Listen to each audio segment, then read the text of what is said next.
The King James Bible, the second book of Moses, called Exodus, chapter 16.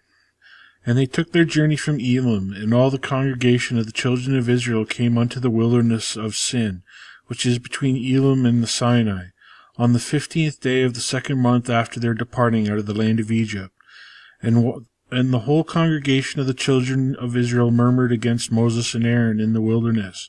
And the children of Israel said unto them, Would to God we had died by the hands of the Lord in the land of Egypt, when we sat by the flesh pots, and when we did eat bread to the full. For ye have brought us forth into the wilderness to kill this whole assembly with hunger. Then said the Lord unto Moses, Behold, I will rain bread from the heaven for you, and the people shall go out and gather a certain rate every day, that I may prove them whether they will walk in my law or no. And it shall come to pass that on the 6th day they shall prepare that which they bring in, and it shall be twice as much as they gather daily. And Moses and Aaron said unto the children of Israel, At even then ye shall know that the Lord hath brought you out from the land of Egypt. And in the morning then ye shall see the glory of the Lord, for that he heareth your murmurings against the Lord. And what are we that ye murmur against us? And Moses said, This shall be, when the Lord shall give you in the evening flesh to eat, and in the morning bread to the full, for that the Lord heareth your murmurings which ye murmur against him. And what are we? Your murmurings are not against us, but against the Lord. And Moses spake unto Aaron, Say unto all the congregation of the children of Israel, Come near before the Lord, for he hath heard your murmurings. And it came to pass, as Aaron spake unto the whole congregation of the children of Israel, that they looked toward the wilderness, and behold, the glory of the Lord appeared in a cloud. And the Lord spake unto Moses, saying, I have heard the murmurings of the children of Israel. Speak unto them, saying, At even ye shall eat flesh, and in the morning ye shall be filled with bread, and ye shall know that I am the Lord your God. And it came to pass that at even the quails came up and covered the camp, and in the morning the dew lay round about the host. And when the dew that lay was gone up, behold, upon the face of the wilderness there lay a small round thing, as small as the hoar frost on the ground. And when the children of Israel saw it, they said one to another, It is manna, for they wist not what it was. And Moses said unto them, This is the bread which the Lord hath given you to eat. This is the thing which the Lord hath commanded. Gather it every man according to his eating, an omer for every man, according to the number of your persons. Take ye every man of them which are in the tents. And the children of Israel did so, and gathered some more, some less. And when they did met it with an omer, he that gathered much had nothing over, and he that gathered little had no lack. They gathered every man according to his eating. And Moses said, Let no man leave of it till the morning. Notwithstanding they hearkened not unto Moses, but some of them left of it until the morning, and it bred worms, and stank. And Moses was wroth with them. And they gathered it every morning, every man according to his eating. And when the sun waxed hot, it melted. And it came to pass that on the 6th day they gathered twice as much bread, 2 omers for one man. And all the rulers of the congregation came and told Moses. And he said unto them, This is that which the Lord hath said, Tomorrow is the rest of the holy Sabbath. Unto the Lord. Bake that which ye will bake today, and seethe that ye will seethe. And that which remaineth over lay up for you, but keep until the morning. And they laid up till morning, as Moses bade, and it did not stink, neither was there any worm therein. And Moses said, Eat that today, for today is a Sabbath unto the Lord. Today ye shall not find it in the field. 6 days ye shall gather it, but on the 7th day, which is the Sabbath, in it there shall be none. And it came to pass that there went out some of the people on the 7th day for to gather, but they found none. And the Lord said unto Moses, How long refuse ye to keep my commandments and my laws? See, for that the Lord hath given you the Sabbath. Therefore he giveth you on the 6th day the bread of the 2 days. Abide ye every man in this place. Let no man go out of his place on the 7th day. So the people rested on the 7th day. And the house of Israel called the name thereof manna, and it was like coriander seed, white, and the taste of it was like wafers made with honey. And Moses said, This is the thing which the Lord commandeth. Fill an omer of it to be kept for your generations, that they may see the bread wherewith I have fed you in the wilderness, when I brought you forth from the land of Egypt. And Moses said unto Aaron, Take a pot, and put an omer full of manna therein, and lay it up before the Lord, to be kept for your generations. As the Lord commanded Moses, so Aaron laid up before the testimony that he kept. And the children of Israel did eat manna 40 years, until they came to the land inhabited. They did eat manna until they came into the borders of the land of Canaan. Now an omer is the 10th part of an ephah. Chapter 17. And all the congregation of the children of Israel journeyed from the wilderness of Sin, after their journeys, according to the commandment of the Lord, and pitched in Rephidim. And there was no water for the people to drink. Wherefore the people did chide with Moses, and said, Give us water that we may drink. And Moses said unto them, Why chide with me? Wherefore do ye tempt the Lord?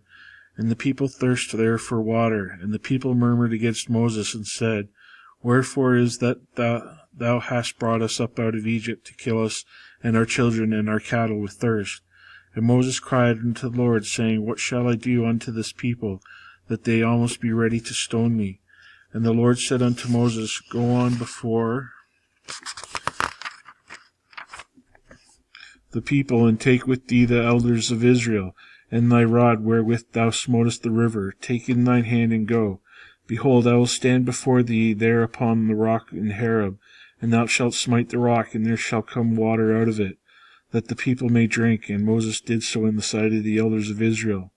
And he called the name of the place Massah, and Meribah, because of the chiding of the children of Israel, and because they tempted the Lord, saying, Is the Lord among us or not? Then came Amalek and fought with Israel in Rephidim. And Moses said unto Joshua, Choose us out men, and go out fight with Amalek. Tomorrow will I stand on top of the hill where the rod of God, with the rod of God in my hand. So Joshua did as Moses had said to him, and fought with Amalek. And Moses, Aaron, and Hur went up to the top of the hill. And it came to pass, when Moses held up his hand, that Israel prevailed, and when he let down his hand, Amalek prevailed. But Moses' hands were heavy, and it took a stone, and put it under him, and he sat thereon. And Aaron and Hur stayed up his hands, with one of the one on one side, and the other on the other side, and his hands were steady until the going down of the sun. And Joshua discomfited Amalek and his people with the edge of the sword. And the Lord said unto Moses, Write this for a memorial in a book, and rehearse it in the ears of Joshua, for I will utterly put out the remembrance of Amalek from under heaven. And Moses built an altar, and called the name of it Jehovah Nissi, for he said, Because the Lord hath sworn that the Lord will have war with Amalek from generation to generation. Chapter 18. When Jethro, the priest of Midian, Moses' father-in-law, heard all that God had done for Moses and for Israel his people, and that the Lord had brought Israel out of Egypt, then Jethro, Moses' father-in-law, took Zipporah, Moses' wife, after he had sent her back, and her 2 sons, which the name of the one was Gershom, for he said, I have been an alien in a strange land, and the name of the other was Eleazar, for the God of my father said he was mine help, and delivered me from the sword of Pharaoh. And Jethro, Moses' father-in-law, came with his sons and his wife unto Moses in the wilderness, where he encamped at the mount of God. And he said unto Moses, I, thy father-in-law Jethro, am come unto thee, and thy wife and her 2 sons with her. And Moses went out to meet his father-in-law, and did obeisance, and kissed him, and they asked each other their welfare, and they came into the tent. And Moses told his father-in-law all that the Lord had done unto Pharaoh, and to the Egyptians for Israel's sake, and all the travail that had come upon them by the way, and how the Lord delivered them. And Jethro rejoiced for all the goodness which the Lord had done to Israel, whom he had delivered out of the hand of the Egyptians. And Jethro said, Blessed be the Lord, who hath delivered you out of the hand of the Egyptians, and out of the hand of Pharaoh, who hath delivered the people from under the hand of the Egyptians. Now I know that the Lord is greater than all gods, for in this thing wherein they dealt proudly he was above them. And Jethro, Moses' father-in-law, took a burnt offering and sacrifices for God. And Aaron came and all the elders of Israel to eat bread with Moses his father-in-law before God. And it came to pass on the morrow that Moses sat to judge the people, and the people stood by Moses from the morning unto the evening. And when Moses' father-in-law saw that all that he did to the people, he said, What is this thing that thou doest to the people? Why sittest thou thyself alone, and all the people stand by thee from morning unto even? And Moses said unto his father-in-law, Because the people come unto me to inquire of God. When they have a matter, they come unto me, and I judge between one and another, and I do make them know the statutes of God and his laws.